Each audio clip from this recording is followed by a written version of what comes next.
actually friendly and a little bit aggressive resource trying to bring to the attention of writers issues of prominence. And by the way, the people that we bring to the writers' rooms turn out often to be the basis for characters that appear in series. And because of that, we pay special attention to having women and minority scientists and doctors among the people who come, because that illustrates, without saying a word about it, that these are people that do this kind of work. Another way we do outreach to industry is our own website. The website is deep and rich, and people in the entertainment community over these 10 years have been accustomed to using it. And one of the things that they can find on our website is links to tip sheets that the Centers for Disease Control has made sure are accurate. And these tip sheets are analyses, we have maybe 120 of them now, of a series of different health conditions. And in each case, they are written to be useful from the point of view of a writer. They're very concise, they're easy to digest, and they are full of stories. Individual stories, and in effect it says, although not explicitly, please steal this story.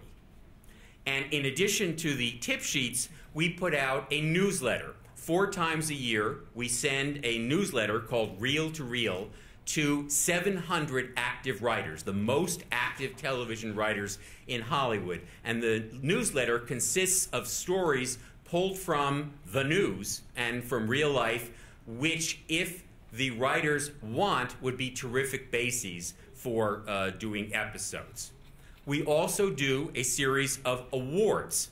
The awards are called the Sentinel for Health Awards, and it's a way of honoring the storylines of TV shows that are accurate. We want to shine a spotlight on people who do a great job, and we do this at the Writers Guild in front of their own peers to say, if you care about getting it right, you deserve recognition. The winners last year, and these are for specific episodes usually, not for whole shows, an episode of ER, Desperate Housewives, a soap opera, As the World Turns, Sesame Street, we have a special children's category, and we have a special global health category that Law & Order SVU won. And in fact, in just 2 weeks, the next Sentinel for Health Awards will be given out. So let's put all that together. We do this outreach to the writers. What is the result? Well, I'm going to show you a combination of a couple of scenes from one series, Law & Order SVU. The episode is called Fat, and the topic that we consulted on had 2 parts. One is the epidemic of obesity among adolescents and what the health consequences of that are, and also the causes of obesity, which if you only think about overeating is a little bit superficial of an answer. And just one word about a phrase, an abbreviation that's used right near the top of the clip.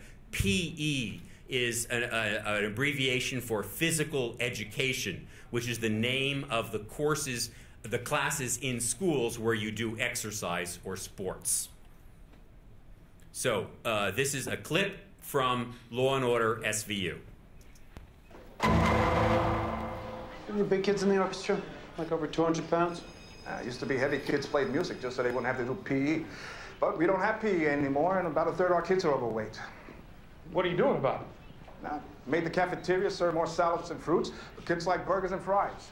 Got a half a dozen fast food restaurants right on this block. Vending machines are locked during school hours, but kids stock up before. Look, and it's not just about food, right? I mean, these kids, they can exercise, play sports. Where you been, detective? We can't afford sports facilities or the teachers to run them. They're lucky to have an orchestra. How much do you weigh, Rudy? 320 pounds. Have you always been that heavy? Guess so. Most of my family's big. What is your favorite food that you remember when you were a kid? Snippy Snowy Flakes. The one with the lion called Snippy on the box. Why was Snippy so special? He's my favorite character on TV. And the cereal came with little toys inside. Did your family eat breakfast together? Mom said to work, so she would just sit us in front of the TV till school time. What about when you came home from school? Did your mom cook dinner? Are we going to hear about every meal Mr. Bixton ever ate? Is Waldron? Your Honor, I'm just trying to show the jury how impossible it is for a child to learn how to eat responsibly. Your Honor. Especially when the teacher is not a parent but a TV set whose sole purpose is to sell him as many sweet and fatty foods Your as Honor, possible. she is testifying. Jury will ignore counsel's last remarks. You may answer the question. Mom's didn't cook. She was always tired from working 2 jobs. We go out for burgers or fried chicken, order in pizza, and eat in front of the TV. Well, I'm here to warn you that this trial is about more than Rudy Bixton. He's just one victim in an epidemic. What epidemic? Obesity and type 2 diabetes. Now, this trial is about murder. It's about what led up to a murder. Now, race, class, and geography guarantee that Rudy would become obese, would get diabetes. Obesity put Rudy on that park bench, made him the victim of a hate crime. If you think a judge is going to let you use a health issue as a smokescreen... 4,100 people diagnosed with diabetes every day. 55 go blind, 120 have kidney failure, 230 get a limb amputated. That's every single day. Is that a smokescreen? So what you see is the ability to include a huge amount of data of various kinds, both quantitative and qualitative, and not compromise the drama. So I've talked about the way we do outreach to industry. Now I want to turn to the way we do outreach to the public. And we do that in 5 ways. By pushing out our entertainment storylines through the broadcasts themselves, through web links to health information for the public, public service announcements that are for the public, telephone hotlines on various issues, and viral and social media. So let me quickly take each of those in turn. First, obviously, the storylines, after we work with the shows on them, they are then broadcast. And so just to illustrate the kind of reach that these shows have, Law & Order SVU, we worked on a measles and vaccination storyline, 10.5 million viewers. Army Wives, a diabetes storyline, 4.5 million viewers. Grey's Anatomy, a kidney transplant storyline, 12.6 million viewers. Huge potential impact of this kind of work. So the broadcast is a very important, huge mass communication component of the outreach of this work. We also put web links on the sites of these shows. The networks have for every show a site for that show, for the fans, and on those sites we work with the networks and the shows so that anyone who goes to the site who has seen the show and wants more information has a place to go to get accurate information. So in just that last year that I'm trying to give you a profile of, we put a total of 221 links onto network and cable websites, including 27 links on the show House to the Centers for Disease Control, 24 links on ER, 4 links on Grey's Anatomy, and 2 on Law & Order SVU. So the topics that these link to include things like mercury poisoning, loss of fever, workplace safety, traumatic brain injury, and on and on and on. So every show that we've worked with, that we know what's coming, we work so that people can go somewhere and get additional information. We also put links on shows elsewhere besides on the show's websites. I'm going to show you an example from the show 90210. Do you have that here? So this is an episode about bipolar disorder among adolescents. I'll show you a very brief excerpt. I have to understand what makes Dixon baking soda. And how do you understand how anyone becomes who they are? You have to go back to the past, all of their previous chemical reactions. Imagine all the moments in Dixon's life that made him who he is. All the moments and the moments that lead up to those moments, because there are no disconnected moments. Every moment is connected to a million other moments. God, it's exhausting.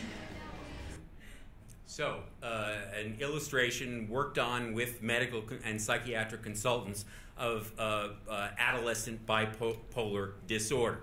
So, when this show aired on the network, right after the show was a public service announcement, which we worked on with the show.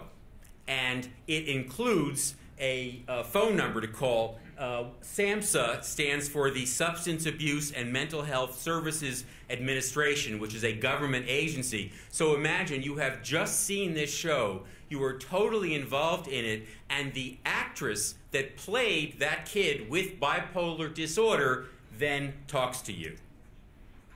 Every teen goes through ups and downs, but as you saw with Silver, bipolar disorder symptoms are more extreme than that. They might include severe depression, high anxiety, sleeplessness, racing thoughts, or recklessness.